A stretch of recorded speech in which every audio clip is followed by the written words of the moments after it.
How to safeguard our life with others or in anywhere. Fire can incident anywhere, कहाँ पे भी हो सकता है, बिल्डिंग में हो सकता है, सोसाइटी में, हॉस्पिटल में, मॉल में, अपने ऑफिस में, कभी भी. तो अपने आप को कैसे बचाया जाए, तो उसके लिए जस्ट शॉर्ट 15 मिनट्स की we will have the theory. और सबसे रिक्वेस्ट है, fire mock drill is important कि भैया कितने मिनट कितने सेकंड में we are getting down at the staircase के थ्रू अपन को जाना है और नीचे असेंबल होना है एट द असेंबली पॉइंट. पीछे की तरफ से असेंबली पॉइंट है, then we have to get there और वहाँ पे अपना फायर ड्रिल खत्म होगा. ठीक है. That this attendance and this need to be shared with the Tata Sons office. ठीक है. तो आज today the impact day been celebrated. So I called one of the experienced older, 18 to 20 years experience. He was into AMC, Ahmedabad Municipal Corporation. He is a fire safety officer. So he will be guiding us through the training. So name is Mr. Kalpesh. Over to you, Kalpesh. हाँ, आप ગુજરાતીમાં બોલું વાંધો નહીં. સંસ્કૃતમાં બોલો પણ ચાલે. ના પણ સંસ્કૃત આવડતું નહીં સાહેબ એ તકલીફ. આવું જ હતું. મારું નામ કલ્પેશ મોદી છે. આ ભાઈને નહીં આવડતી Gujarati, Hindi sorry. No, it's fine. Hindi એટલે આ બહુ અગત્યનો ટોપિક કહેવાય.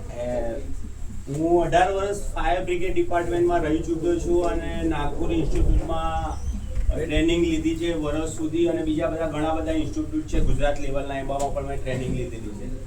ફાયર થવાના ચાન્સીસ, ફાયર શબ્દ એક નોર્મલ છે, તમે ઘણી વખતે જોયેલા છો ફાયર, પણ ઘણી વખતે એવું પણ થઈ શકે કે ફાયર થયા પછી શું કરી શકાય અને ફાયર કેવી રીતે થાય. આ એક સવાલ છે, બધાના માઇન્ડમાં ક્રિએટ થાય. જ્યારે હું ફાયર શબ્દ લઉં તો દરેક માઇન્ડની વિચારસરણી દરેક માણસોની અલગ છે કે ફાયર થયો એટલે કોકના માઇન્ડમાં આગના જ્વાળાઓ, કોકને ગીત પણ આવે, ઘણા બધાના વિચાર છે. ફાયર થવાના ચાન્સીસ કેવી રીતે થઈ શકે? કોઈ કહી શકશે ફાયર કેવી રીતે થઈ શકે? શોર્ટ સર્કિટ, આગ લાગી ગઈ. બરાબર છે. આ બેઝ કહ્યું તમે, ફાયર થયું કેવી રીતે થઈ શકે અને ફાયર એટલે શું? આ બે સવાલ અલગ છે. ફાયર એટલે શું અને ફાયર કેવી રીતે થઈ શકે? ફાયર થવાના ચાન્સીસ 3 વસ્તુ ભેગી થાય ત્યારે આગ લાગે. એક એનર્જી, મટીરિયલ અને ઓક્સિજન. આ 3 વસ્તુ ટ્રાયેંગલ કહેવામાં આવે. જ્યારે પણ સ્ટાર્ટિંગમાં જ્યારે આપણે નર્સરીમાં કોઈ છોકરાને શીખવાડીએ છીએ ત્યારે એ ફોર એપલ, બોલ ફોર અમને પણ એ રીતે શીખવાડવામાં આવે છે કે ટ્રાયેંગલ કેવી રીતે બને. એક એનર્જી છે, ઓક્સિજન અને મટીરિયલ ટ્રાયેંગલ બન્યા પછી તે ફાયર ક્રિએટ થાય અને વિધિન 5 મિનિટની અંદર આપણી પ્રિમાઇસીસ સળગી જાય. સોલિડ મટીરિયલ્સ હોય, સોલિડ મટીરિયલમાં શું આવી શકે? ક્લાસ ઓફ ફાયર એટલે શું? બધા સવાલ થાય. ક્લાસ ઓફ ફાયર, ઘણી વખતે ક્લાસ ઓફ ફાયરમાં ફાયર બ્રિગેડ ડિપાર્ટમેન્ટમાં તમે ફોન કરો છો તો 99% તમે એવું એક્સપ્લેન કરો કે ભાઈ A ક્લાસમાં આગ લાગી છે, B ક્લાસમાં આગ લાગી છે, C ક્લાસમાં આગ લાગી છે. તો એ ફાયર ડિપાર્ટમેન્ટ એમના પ્રી પ્લાનિંગ મુજબ ફાયર ડિપાર્ટમેન્ટ ગાડી લઈને આવે અને પછી આપણી જેટલી પ્રિમાઇસીસ સળગી રહી છે તેને કંટ્રોલ કરીને સ્પીડઅપ ના થવા દે. આ બહુ જરૂરી વસ્તુ છે. ક્લાસ ઓફ ફાયર એટલે શું? ક્લાસ ઓફ ફાયર એટલે સોલિડ મટીરિયલ છે, એ ક્લાસમાં મૂકવામાં આવ્યું છે. વુડ, પેપર, કોટન છે, કાગળ છે, એ બધું જ એ ક્લાસમાં મૂકવામાં આવ્યું છે. જો એ આગ લાગી જાય, હું કદાચ સિગરેટ પીવું છું અને કચરાની અંદર મેં સિગરેટ નાખી દીધી તો વિધિન 5 મિનિટમાં હવાનું ઝોકું મળશે એટલે સળગવા મળશે. અથવા ક્યાંક શિયાળામાં હું તાપણી કરવા બેસું છું ક્યાંક અને પછી ત્યાં હું માટી નાખીને જતો રહું છું, ફરીથી પાછો ધુમાડો થઈને તે આગ લાગશે. સાચી વસ્તુ છે ને? આ બધા તમે જોયેલા છે. એટલે એ ક્લાસમાં સોલિડ મટીરિયલ તો તરત જ 5 મિનિટની અંદર આવા 5000 ફાયર એક્સટિંગ્વિશર હશો તો તમે કંટ્રોલ નહીં કરી શકો. કમ્પલસરી 101 ફાયર બ્રિગેડ ડિપાર્ટમેન્ટને બોલાવવો પડશે અને તે આવીને કંટ્રોલ કરશે. એ સોલિડ મટીરિયલની વાત છે. એ ક્લાસ. બીમાં ઓઇલ, પેટ્રોલ, કેરોસીન જે લિક્વિડ આગ છે તેને બી ક્લાસમાં મૂકવામાં આવી છે. હવે 99% તમે પેટ્રોલ પંપ ઉપર જાઓ છો ત્યારે તમે માર્કિંગ કર્યું હશે કે આવા ફાયર એક્સટિંગ્વિશર હશે, પણ જે કોમર્શિયલ એરિયામાં કે રેસિડેન્શિયલ એરિયામાં જે લાઈન હોય છે પાણીની તે નહીં હોય સાહેબ. ઘણા લોકોને માઇન્ડમાં સોચ થાય કે ભાઈ અહીંયા તો ફ્લેમેબલ આઇટમ છે, તરત જ સ્પાર્ક થાય અને બ્લાસ્ટ પણ થઈ શકે. તો પાણી અને લિક્વિડ એકબીજાના દુશ્મન છે સાહેબ. પાણીથી ક્યારેય પણ લિક્વિડ આગ ઓલવી ના શકાય. કમ્પલસરી અલગ અલગ ટાઈપના ફાયર એક્સટિંગ્વિશરથી ફાયરને તમે કંટ્રોલ કરી શકો અને ઓલવી શકો. ઘણી વખતે આપણે ફરસાણ ખાવા અથવા ઈચ્છા થઈ ગઈ કે ભાઈ મોન્સૂન છે, વરસાદ પડી રહ્યો છે તો આપણે ભજીયા ખાવા જઈએ છીએ. સાચી વસ્તુ છે. ત્યાં પેલો ભજીયામાં મૂકે છે પછી પાણીના છાંટા ઉડે છે તો છાંટા આપણી ઉપર ઘણી વખતે પડે છે. એ પાણી અને તેલ એકબીજાના દુશ્મન છે સાહેબ. ક્યારે પણ એ મિશ્રણ નહીં થઈ શકે. આ ડ્રાય કેમિકલ પાવડર અને કાર્બન ડાયોક્સાઇડ છે, મિકેનિકલ ફોર્મ છે, એ બધા મિશ્રણ થઈને તે કંટ્રોલ કરી શકશે. સી માં LPG gas, PNG gas. C class છે તેને જે છે એલપીજી ગેસ, પીએનજી ગેસમાં મૂકવામાં આવ્યું છે. ઘણી વખતે શું છે, ઘરની અંદર લીકેજ થયું છે અથવા મારા ઘરની અંદર લીકેજ થયું છે અને હું મારું બોડી યુઝ ટુ થઈ ગયું છે સ્મેલથી, પણ કદાચ મારા ઘરે તમે કોઈ આવે અને તરત જ મને હલો કહીને પછી તરત જ સવાલ કરશો, સર તમારા ત્યાં લીકેજ છે એલપીજી? એટલે ના, હોઈ ના શકે, ના કે મને સ્મેલ આવે જ છે. આ સાચી ફેક્ટ વસ્તુ છે સાહેબ. હું સ્પ્રે નાખું છું તો એ વિધિન 5-10 મિનિટ મને સ્મેલ આવશે, પછી મને નહીં આવે. પછી કોઈ બીજા અધર્સ પર્સનને મળી શકતા તે કહે કઈ સ્પ્રે નાખ્યો છે, સરસ છે. આ માઇન્ડ એક સ્મેલથી થઈ જાય યુઝ ટુ. એટલે ક્યારે પણ ઘણી વખતે શું છે કે એલપીજી ગેસ લીકેજ થાય છે તો તમે પ્રિકોશન પૂરેપૂરા લેવા જોઈએ. ઘણી વખતે આપણી બેદરકારીના કારણે આપણી પ્રિમાઇસીસ 5-10 વર્ષથી 15 વર્ષ જે ઊભી કરી છે તે ઝીરોમાં થઈ જશે, શૂન્ય થઈ જશે જ્યારે બ્લાસ્ટ થશે ત્યારે. અને તમે વિડીયો વાયરલ થયેલા જોયેલા છે અને ફિલ્મ ઇન્ડસ્ટ્રીમાં ફિલ્મો પણ જોયેલા છે કે ઘણી વખતે બ્લાસ્ટ થાય છે અને ઝીરો થઈ જાય છે.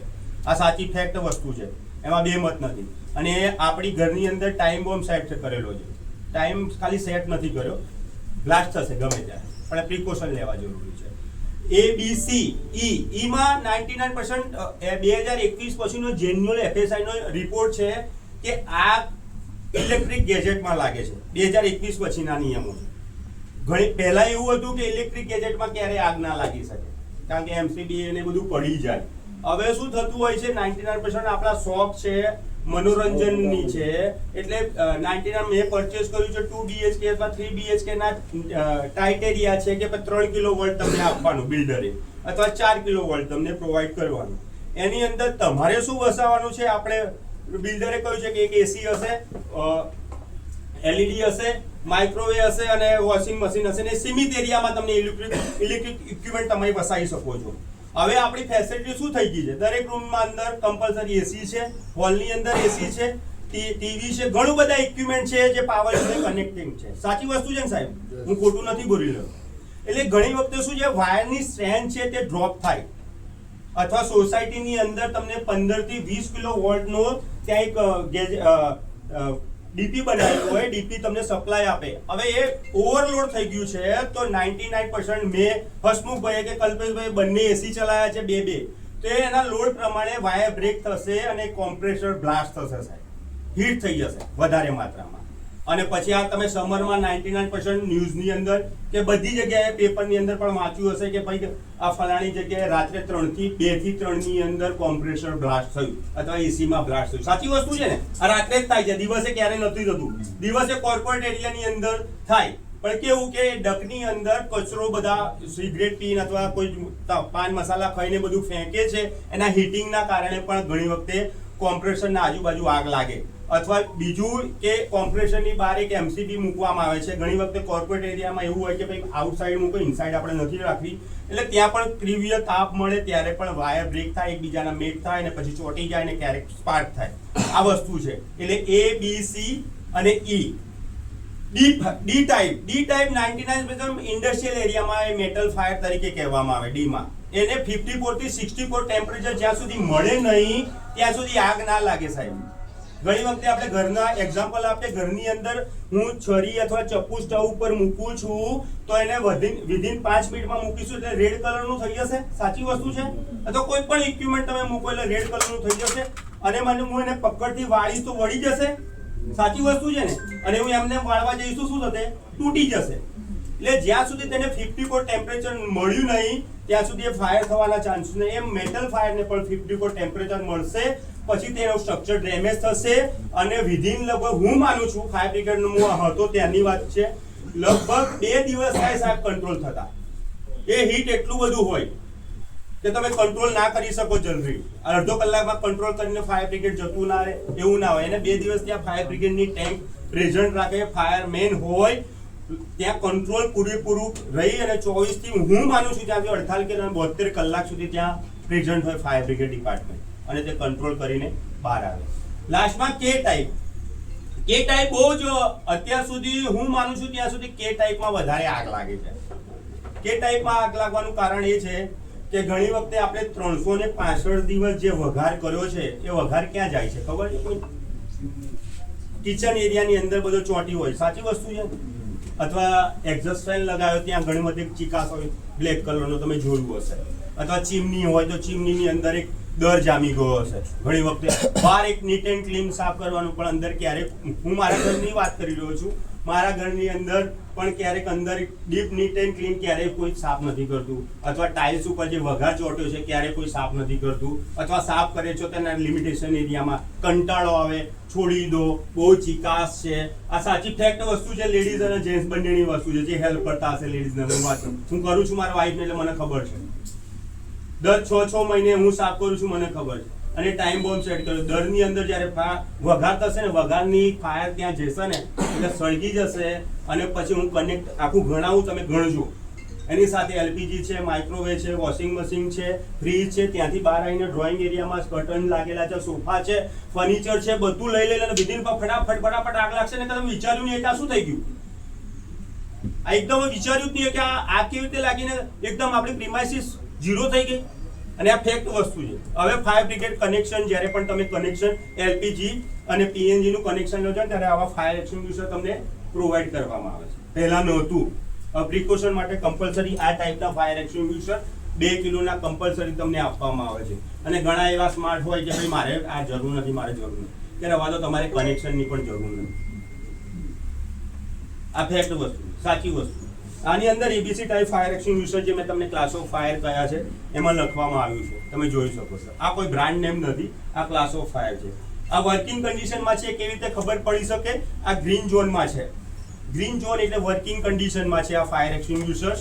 અને ફાયર એક્સટિંગ્વિશર દર વર્ષે તેને રિફિલ કરવામાં આવે. આની અંદર શું મટીરિયલ હોય? નાઇટ્રોજનનું પ્રેશર ભરવામાં આવે છે. અને dry chemical powder. Dry chemical powder એટલે મોનો એમોનિયા ફોસ્ફેટ, સલ્ફર અને સિલિકોન. આ 4 કન્ટેન્ટ છે, તેને મિશ્ર કરીને કેમિકલ બનાવવામાં આવે છે. તે ઓક્સિજનને કટ ઓફ કરવાનું કામ કરે છે. કોઈ માણસ સૂઈ ગયું છે ને, હું તને ઓશીકું દબાઈ દઈશ 5 મિનિટ, તો શું થશે? માણસ મરી જશે તડફડિયા મારી. એ ટાઈપનું ફાયર એક્સટિંગ્વિશર જ્યારે પણ તમે ફાયર થઈ છે ત્યારે તમે કંટ્રોલ કરો, ફાયર એક્સટિંગ્વિશરનો યુઝ કરો છો, એક બ્લેન્કેટ જેવું બની જશે સરાઉન્ડિંગ એરિયામાં. ત્યાં ઓક્સિજનને કટ ઓફ કરશે અને ગુંગળામણથી આગ ઓલવી જશે. આ સાચી ફેક્ટ વસ્તુ છે. આ રીતે પણ એ રીતે આગ ઓલવી શકાય. બીજી એ રીતે આગ ઓલવી શકાય કે કોઈક માણસને હું 10 દિવસ ખાવાનું નથી આપી રહ્યો અને કહું છું કે અહીંયાથી તું શામલ દોડીને જા, તો નહીં જઈ શકે. સાચી વસ્તુ છે ને? 10 દિવસ એનર્જી શું થશે? ડ્રોપ થઈ ગઈ હશે, ઓછી થઈ ગઈ હશે, વીકનેસ આવી ગઈ હશે. એ જ રીતે પણ ફાયરમાં ક્યારે પણ ફાયર એક્સટિંગ્વિશર ના હોય અથવા સીમિત એરિયામાં આપણે ફાયર રાખવી હશે તો બધું જ મટીરિયલ તેને સાઈડમાં કરવું પડશે. તેને ભૂખમરીથી આગ કહી શકાય. આ ફાયર ડિપાર્ટમેન્ટનો વર્ડ છે, ભૂખમરીથી આગ. તેને પૂરો ફાયરને ખોરાક ના મળ્યો અને તેને કંટ્રોલ કરી નાખ્યું. આ સાચી ફેક્ટ વસ્તુ છે. અને કોઈ માણસ સળગી રહ્યો છે અને હું ધાબળો ઉડાડી દઉં છું તો ઓલવી જશે. આ ટાઈપના ક્યારે ફાયર એક્સટિંગ્વિશરનો ઉપયોગ નહીં કરવો, કારણ કે આ ડ્રાય કેમિકલ પાવડર છે, ઓક્સિજનને કટ ઓફ કરવાનું કામ કરે છે. પાલનપુરનો એક કિસ્સો કહું છું. પાલનપુરમાં સેમ આ વસ્તુ થઈ હતી. એક ભાઈ છે, આત્મવિલોપન કરવાની કોશિશ કરી. ત્યાં એક સ્માર્ટ પોલીસ વાળા ભાઈ હતા, એડીસી કોન્સ્ટેબલ. તે ફાયર એક્સટિંગ્વિશર ત્યાં કલેક્ટર કચેરીની બહાર હતું, તે તૈયાર જ હતા કે ભાઈ તમે આત્મવિલોપન કરો, હું ફાયર એક્સટિંગ્વિશર લઈને તમને કંટ્રોલ કરી નાખીશ. એ રીતે કર્યું ભાઈએ. તો પેટ્રોલ છાંટી અને તરત જ આત્મે સળગ્યા અને લગભગ આગળનો ભાગ સળગી રહ્યો હતો. અને પેલા ભાઈએ ફાયર એક્સટિંગ્વિશર, આવું 6 કિલોનું ફાયર એક્સટિંગ્વિશર લઈ અને એમને પિન ખેંચી અને કન્ટિન્યુ આખું ખાલી કરી નાખ્યું. 12 સેકન્ડની અંદર ખાલી થઈ જાય ફાયર એક્સટિંગ્વિશર. આખું ખાલી કરી નાખ્યું. 108 આવે, 108 લઈ ગઈ પાલનપુર સિવિલ હોસ્પિટલમાં. ત્યાંના ડીન હતા, એ સ્પેશિયલ કેસમાં પ્રેઝન્ટ હતા. એને મેં કીધું કે ભાઈ આ ફાયર એક્સટિંગ્વિશર આ માણસ ઉપર કોને યુઝ કર્યું? એટલે પેલા કોન્સ્ટેબલને એમ કે ભાઈ સાહેબ, ડીન સાહેબ છે, મને શાબાશી આપશે. એટલે એમણે કીધું કે સર મેં કર્યું. કે સારું, તમે કેબિનમાં આવજો ને, મારે થોડું કામ છે, તમે સારું કામ કર્યું છે, મારે તમને કંઈક રિવોર્ડ આપવું છે. એટલે ત્યાં પ્રેઝન્ટ થયા. પછી કે સાહેબ, બધાની સામે હું તમને હળધૂત કરવા નહોતો માંગતો અને તમને ફાયર એક્સટિંગ્વિશર ક્યાં કઈ રીતે યુઝ કરવાનું તમને કોઈ ટ્રેનિંગ અથવા કોઈ ગાઈડલાઈન છે તમારી પાસે? કે ના સાહેબ, ફાયર એક્સટિંગ્વિશર એટલે ફાયર એક્સટિંગ્વિશર. ગમે ત્યાં ફાયર થાય એટલે યુઝ કરી શકાય કે ના એવું નથી હોતું. આ ઓનલી પર્ટિક્યુલર મટીરિયલ્સ ની અંદર જ યુઝ કરી શકાય. માણસ ઉપર ક્યારે ફાયર એક્સટિંગ્વિશર યુઝ ના કરી શકાય. એ ડીન સાહેબ એવું પણ કહ્યું કે આ માણસ છે 25% જ સળગી ગયો હતો આગળનું બંધ, પણ તમે એટલો ત્રિવ્ય ફાયર એક્સટિંગ્વિશર નો ડ્રાય કેમિકલ પાવડર ત્યાં લગાવ્યો જેથી જે ઓક્સિજન લઈ શકવાનો હતો તે લઈ ના શક્યો અને ત્યાં આવતા આવતા એક્સપાયર થયો. આ હું ડીન તરીકે એમણે કીધું કે હું ડિક્લેર નહીં કરું, પણ આ સ્પષ્ટ સાચી ફેક્ટ વસ્તુ છે. જ્યારે રિપોર્ટ જશે ત્યારે આ લખીને આવશે રિમાર્ક, અને આ સાચી વસ્તુ. કોઈ પણ માણસ સળગી રહ્યું છે ત્યારે કોઈ ધાબળો અથવા બ્લેન્કેટનો તમે ઉપયોગ કરી શકો. આવા ફાયર એક્સટિંગ્વિશર કોઈ પણ જગ્યાએ હોય ત્યારે તમે ઉપયોગ ના કરી શકો. હવે આપણે સાઇનેજીસ જોઈએ કે સાઇનેજીસ શું કહેવા માંગે છે.